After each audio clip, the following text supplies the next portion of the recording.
So many memoir and creative nonfiction writers struggle to get their first publication credit.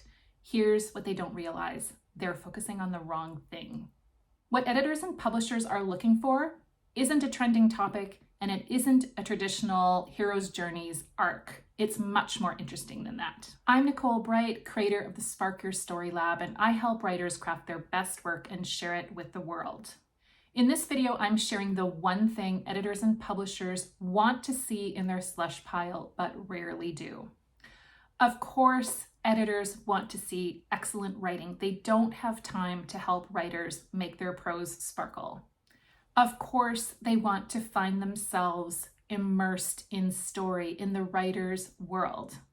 As a reader, that's what I want too. I want to fall under the writer's spell and be consumed by their story. Think like an editor for a moment. You're sitting at your desk, you open your email, and you have 30 stories that you need to read today. 20 of them are about relationships, stories about variations on love and loss. 10 are about identity and belonging, our relationship with ourselves and the world we live in. In the pile is one essay on one of the universal themes I've just mentioned, but it's presented in a way the editor has never seen before. It doesn't look or read like any other essay in the pile. It is unique. It surprises them. It shows them a new way of looking at an old subject because it's presented differently. That, my friends, is the answer. Editors and publishers want to see something they have never seen before.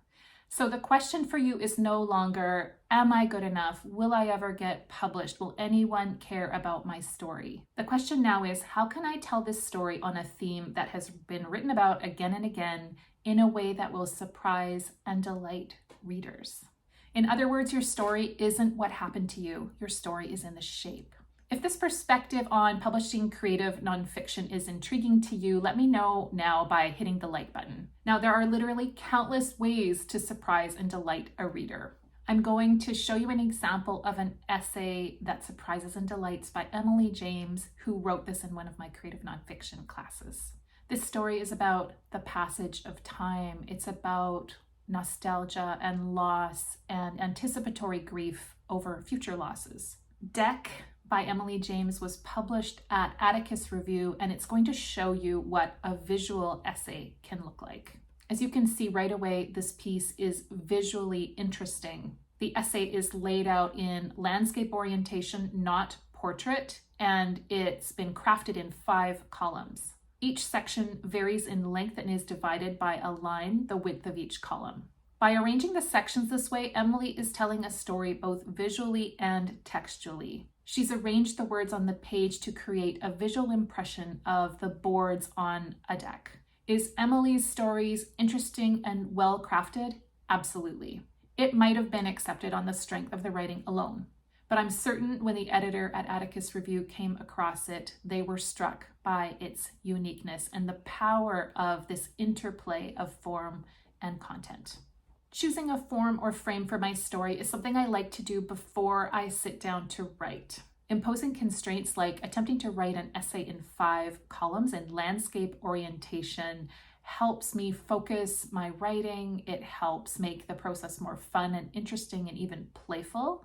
And it helps me enjoy the experience of discovery, which is really why I write. It just makes the process more fun. Now, if you want to learn more about how to write essays that get published and even win awards, I have a free training. I would love for you to tune in. You can find the link in the description below. Thanks for watching. I'll see you in my next video.